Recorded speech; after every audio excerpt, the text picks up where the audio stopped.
This is Hot Mic with Dom Izzo, presented by Northwestern Mutual. All right, welcome back, everybody. Hour 2, ready to rock and roll here on this Friday, steamrolling towards the weekend. We'll give you everything that's fun to watch coming up here before we say goodbye. We talked plenty of football over the last couple of days on the Bison side of things, but we never shy away from talking Dragon Ball because our guy Steve Lockway joins us throughout the football season. He'll do it again coming up, I would imagine, probably sometime soon before fall camp gets going. And he's recruited locally tremendously well. Got another guy out of their own backyard of Kindred, North Dakota. We know the Vikings have some upper echelon talent. Our next guest is certainly one of them. Myles Thielges joins us, who announced on, I believe, Wednesday night his commitment to play for Lockway and the Dragons out of Kindred, North Dakota, and joins us this morning. Congratulations, bud. Give me the lowdown on why MSUM was the school for you. Yeah, I mean, they're a program on the rise right now. They've had a few good years recently, and I think just the way their culture is and the way their coaches value their players is just it really stuck out to me. It was amazing. One of the biggest things was not only do they have a quarterback in the NFL right now, but Jack Strand, they got him to stay for 4 years. Totally. You know, that was, he could have definitely transferred out and gone to Division I school and probably Power 4, big school, but he decided to stay at a Division II school, so that really shows something, that they're doing something right. So I believe, tell me if I'm wrong here, the Dragons offered you a few weeks ago. Did that click in the back of your mind, say this may be the one? Yeah. Throughout the camp season, I talked to Coach Coop, the DB coach, a lot. You know, he'd always come up to me. I think every camp I talked to him. And I always liked him. I always liked Lockway. I kind of knew from the start it would be a place that would be top of my list. And, yeah, it turns out they were. So did you call Coach Coop or did you call Steve to announce your commitment, to tell him you were coming? I actually called Needham. Chris. Yep. Okay. Yeah. What was the reaction? He was pretty pumped. He's not really the doesn't really get too excited, So, but I could tell he was pretty excited. He said he was pretty excited and made his day. So that was pretty nice. For you, was this something you wanted done before your senior year? Or was this something that whenever it felt right, you were going to make the call? Yeah, I knew I wanted to make my decision either before my senior year or, somewhat, early into my senior season. Mm-hmm. But the time it felt right, and I just wanted to get it over with at that point. What has been the reaction, not only for yourself, family, friends? What's been the last 36 hours been like? They've been really supportive. I have a good group of people around me, my family, my buddies. But, yeah, they're all really supportive and got a lot of people that are happy for me. Was it important to stay close to home, or was that just a happy byproduct of all this? It kind of was. I wanted to stay like kind of in the local area, but if it worked out where I couldn't, I'd be fine with it. But also, it's just a bonus. So we just showed video of you all over the field for Kindred. Where are you going to be playing college ball? Oh, they'll have me playing safety. How do you feel about playing deep? Because we saw all the highlights playing offense for Kindred. How do you feel about going to the defensive side? I like it. That's where, if I had to pick a position to play, I'd probably pick that one. So I'm pretty happy with that. But also, I'd be happy anywhere else, wherever they wanted me. So I have to ask about that positional flexibility, because you play both ways, obviously, in Kindred. How does one help the other? When you play offense, how does that help you defensively and vice versa? I think I can kind of, when I'm on offense, I can see I know how the defense is going to react or how they're going to play against us differently, and same thing with the other side of the ball. So when you're lining up as safety and you play running back, you know typically where the running back's going to go because you would do that, right? Yeah, somewhat, yeah. How much does that help you maybe give you an advantage? Like, I know where this guy's going. It helps a lot, but we watch a lot of film. We do a lot of, we do a lot of that too. So that helps probably a lot more than that, but yeah, it definitely helps. Well, you're not breaking any news here. Kindred has been in the news for a bit here. What has this been like to see your classmates, friends, where there are major colleges coming to your school? Can you describe what that's been like for the last year? Yeah, it's nuts. Brooks and Luke are two of my best friends, so they couldn't be more happy for me. I couldn't be more happy for them. And, just kind of like walking around the high school, switching classes, and you see, PJ Fleck in the hallway. It's kind of interesting. And sometimes they bring me along with, so I'm not complaining about that. Can you give us a story about that when you got brought along? Oh yeah, Brooks, both of them took me and another buddy to Minnesota game day last fall.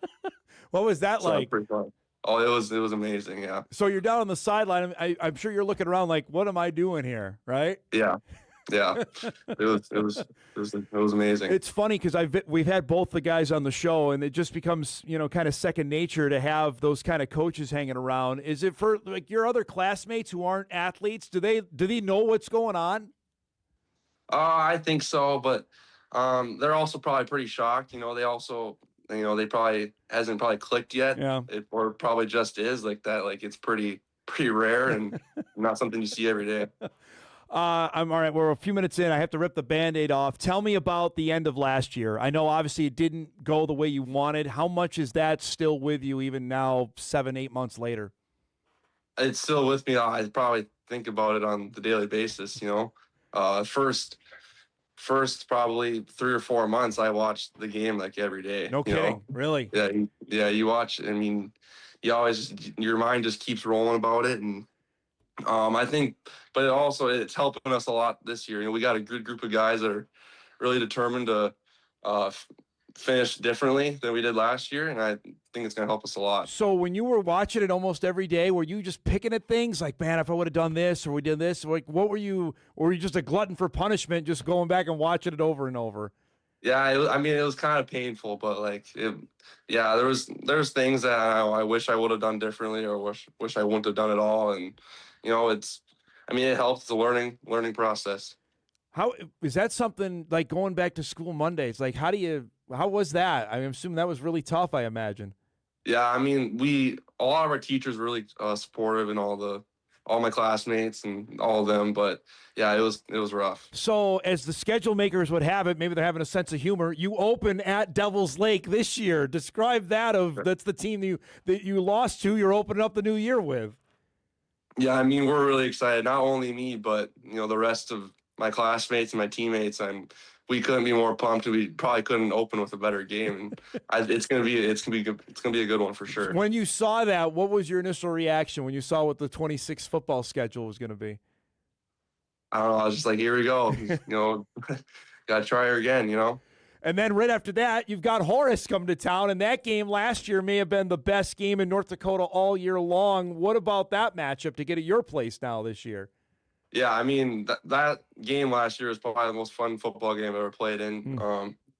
It was tremendous, and then now we got them again this year on our home field. It's gonna be a good game. Then obviously you've got the other traditional rivals, which ends with Central Cass. You've put part of that. Can you describe what the Viking Squirrel rivalry is like on the inside?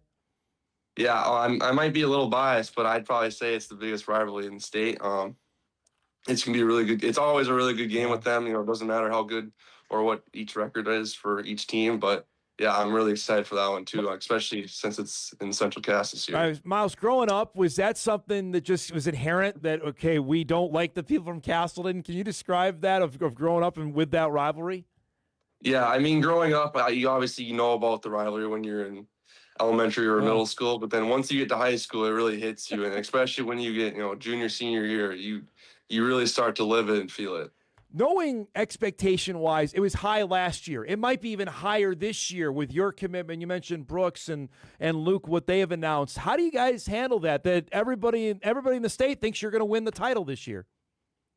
You just got to use it as fuel. We obviously have our expectations for ourselves. The coaches have expectations for ourselves. And we just, we want to live up to them and exceed them, just get past those expectations and hopefully just get a state title this year.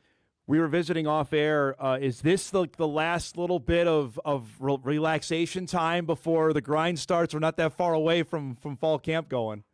Yeah, we have summer camp in a little bit, and then we have a week off, and then fall camp starts, and you just get rolling into it. I know I saw a picture, I think it was Alex Starcevic posted for you guys working out on a Sunday night. You tell me about that, about the commitment of guys doing on a Sunday night of in the middle of the summer of getting ready for the year?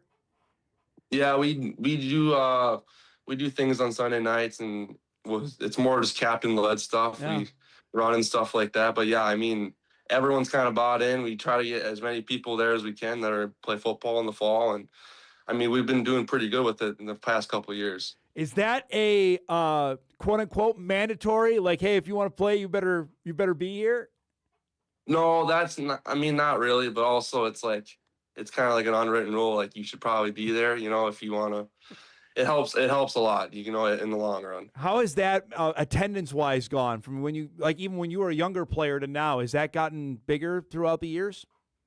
Yeah, I mean, well, last year we only had 5 seniors, and we lost them. But then I think we brought in 25 eighth graders, wow, or from the year before, so incoming freshmen. So, I mean, the team just keeps getting bigger and bigger. It's kind of amazing. So, a couple last things here before I let you go. Obviously, senior year, how do you not put the weight of your world on your shoulders? Like, hey, we want to do it this year and have a great year. How do you not put too much pressure, I guess, is what I'm asking. I mean, Coach Moorhead talks to us about this a lot, about how not to focus on the result, just focus on the process. And if we just focus on the process one day at a time and take it each day one by one, and the outcome will come what we want. Did you get a chance to celebrate with the fam after your commitment, or is that coming? A little. Me and my buddies went to John Party last night, so I mean, that's a way to celebrate. A little bit of a celebration. Absolutely. Yeah. I appreciate you doing this, bud, on a Friday. Thanks so much for the time. Congratulations. Stay healthy and good luck this year. Okay. Yeah. Thank you. There he is, Myles Thielges from Kindred, North Dakota, newest member of the Dragon recruiting class for 2027. Again, Steve Lockway keeping close to home. You saw the highlight video there we played during our interview with Myles that specifically offensively, but certainly can help defensively. He's racked up a ton of tackles, and he'll be going to that defensive backfield. And that's the kind of player that MSUM has feasted on over the last few years. You want to know why the Dragons have gotten to the point where they are, and you heard him mention Jack Strand, and that will be felt for a while. Strand's impact will be felt there, even that he's gone, I think, for a bit. Hearing him say that just put the light bulb on. I'm like, wow, that's something for incoming recruits to see that maybe we didn't appreciate fully when he was throwing, for 500 yards and 6 touchdowns a game. I mean, we showed his highlights. We talked to Jack numerous times, but now that he's gone and off to a professional career, that's something MSU. They better feast on that. I'm sure they will, and able to get another local player out of Kindred. We appreciate Myles giving us a few minutes. All right, let's break. We come back with a few emails in, a couple other topics we want to hit. Of course, my Pop's coming up here in about 15 minutes as well on a hazy Friday. You can see that in the sky. Back on Hot Mic right after this.